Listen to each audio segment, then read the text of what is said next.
welcome everyone to another episode of the Samwise Yaboinski Story Pod. So grateful to be here with Sam and Nate. Hello, hello. Hi, Chris. How are you? Hello, how are you? I'm doing all right. It's a beautiful day, and I'm excited to be here and tell one of my very favorite stories. And it's another old Buddhist story. And it begins deep in the mountains at a monastery where everything is super quiet until there's this deafening knock on the door. Boom, boom, boom.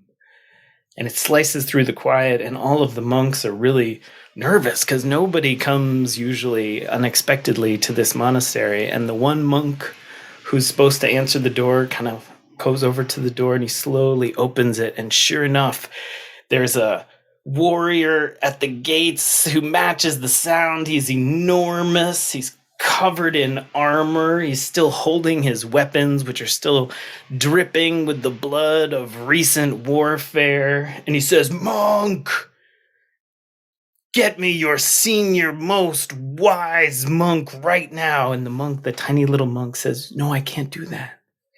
You see, we've taken a vow of silence, and you can't talk to our lead monk." And he says, "Right now." And he pushes open the door, and the little monk looks around, and sure enough, hearing the commotion, the wise senior teacher monk is slowly walking towards the warrior. And he steps up, and he's very small, and he's very old. And he looks at the warrior right in the eyes, and he says, "Yes?" And the warrior says, "Tell me the difference between heaven and hell." And the senior monk looks up at him, and he says, "No." And the warrior starts to get mad. And the senior monk says, "Well, I could tell you, but you're clearly too stupid to understand. Your mind is too cluttered and full, and the warrior's getting madder and madder. And he raises his sword up above his head, and he's about to strike down the senior monk, and the monk raises a finger. He says, "That is hell." And understanding dawns in the warrior's mind, and he drops his weapon, and he drops down to his knees, and he can see all that he's done. And the monk says, "And that is heaven." And I love this story, especially now, especially in this complicated phase of the pandemic that we're facing, because so much of our well-being, so much of our happiness, so much of our balance and equanimity, to use a phrase from one of my teachers, so much of that is inside of us. And we create our heaven and we create our hell right here on earth. And so it's one of the really sweet blessings of all of what we do together is we sort of cultivate our peace of mind, we cultivate our connection and love and well-being so that we can kind of tip a little more closely towards heaven and save ourselves a little bit from hell right here on earth. So if we get mad at our brothers and sisters, then we should try to remember that we want to make the earth more like heaven, and we want to make our brothers and sisters more like, how we love them and how we want the earth to be more like heaven. Right. I like that idea. I'll remember that next time I talk to my sister.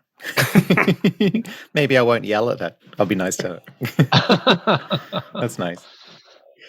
Yeah. And I think the other thing I like about that story is, we're facing a really complex moment, right? But we can make it so much worse by how we are and how we choose to, process stuff. If we try and keep stuff bottled up and locked in, or if we can really sort of move through it and share it. And Yeah, I think it's interesting to even think of older cultures that have Jewish culture and teachings that have a saying that the kingdom of God is here on earth.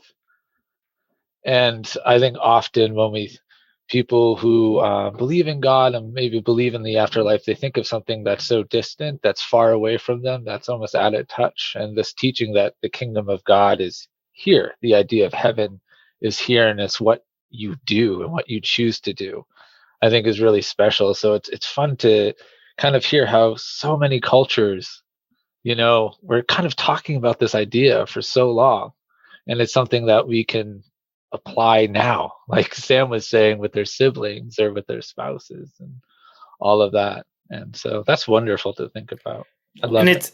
it's tied theologically to why we work for social justice too, because we see that all of this, that all of the kind of right and wrong isn't meted out kind of some other place, some faraway time, but it's right here.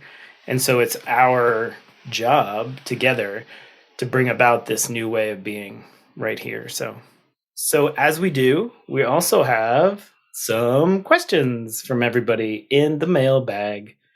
And we have our first from the Sissone family, who asks, what is a book you loved as a child that you knew you wanted to share with your own kids, and did they love it as much as you? So, yeah, Sam and Nate, what books did you love as a child? Well, when I was a kid, I loved The Hobbit by Tolkien, and I also loved The Lord of the Rings that I read when I was a little older. I think I read The Lord of the Rings when I was about 12 years old, and I loved it so much, but I didn't read it again. I only watched the movies when I grew up. But recently, in the last few months, I've been reading the books again, and I love them even more than when I was a kid, and that makes me really happy that they're even better than I remember. They're so good, so you should read them.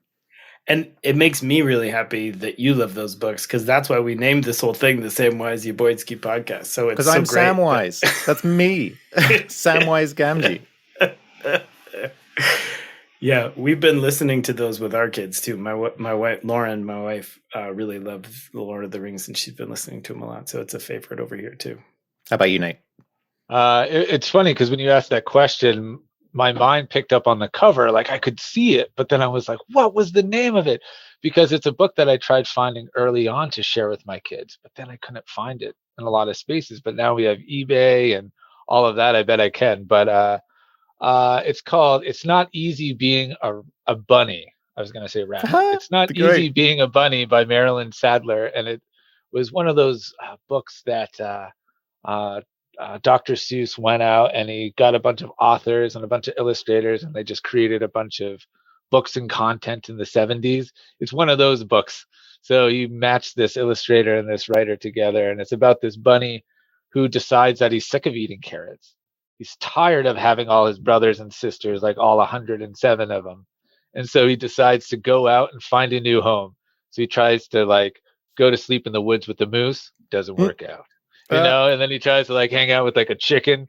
Doesn't work out. And then slowly he realizes maybe carrots aren't so bad. Maybe my brothers and sisters give me someone to play with, and that whole thing. And I think it's a very special story, and it would always make me laugh, especially because he tried to moo with the cows that he was with, and it just like completely his moo was just the funniest. And it's one of those stories that is really funny, but also has this really nice message about appreciating what you do have. And I just remember realizing that at even just this young age, like, wow, I need to appreciate my family a bit more. It was a good story. So It's Not Easy Being a Bunny. We actually have that book and love it. we read it. Yeah, it's in pretty. Oh my god! It's in pretty frequent rotation. That's so good. I'm an only child, and so one of my clearest memories is snuggling up with my mother and having my mother read me books. We spent quite a bit of time together. She and I, we were good buddies, still are. And so I remember reading a lot with her then. But I remember the first series of books that I really read on my own were the, expanded kind of World of Oz books, because there's like after the Wizard of Oz, there's like a gajillion other books, and I would read those pretty voraciously. So And then the choose your own adventure books. I remember really loving those, and we've had those with our kids, and they didn't it's funny what has different traction with all of our kids. But all of our kids really love reading. Aaliyah's just now really diving into books on her own. But all of them, once they love something, they'll just dig into a whole series, so Jack's read all of the Warrior series, all this complex World of Cats, all that books, and all of the Harry Potter books, and then all of the, Ranger's Apprentice was a big hit. So we definitely, there's a whole lot of books that we love. But it's a good question. But I love the second part of the question is, did they like them as much as you? And that's one of the crazy things about families is like everybody just has something different that they love. So there's a few things that really resonate with everybody, but even more so, there's a whole lot of specificity, which is one of the fun things about just seeing who the kids are all becoming and getting to know them. So awesome question. Please do keep them coming. You can email minister@uubelmont.org, and we will be sure to answer all of the questions you send in on upcoming pods. So thank you very much. And, keep listening, more stories coming. And especially now in this really strange moment that we're facing, know that Sam's here, that Nate's here, Ian, Lillian, Rayan, the whole squad, Janice and me, we're all here for you. If there's any way that we can be of help, don't hesitate to reach out and know that you're not facing this moment alone. So yeah, thanks so much for listening.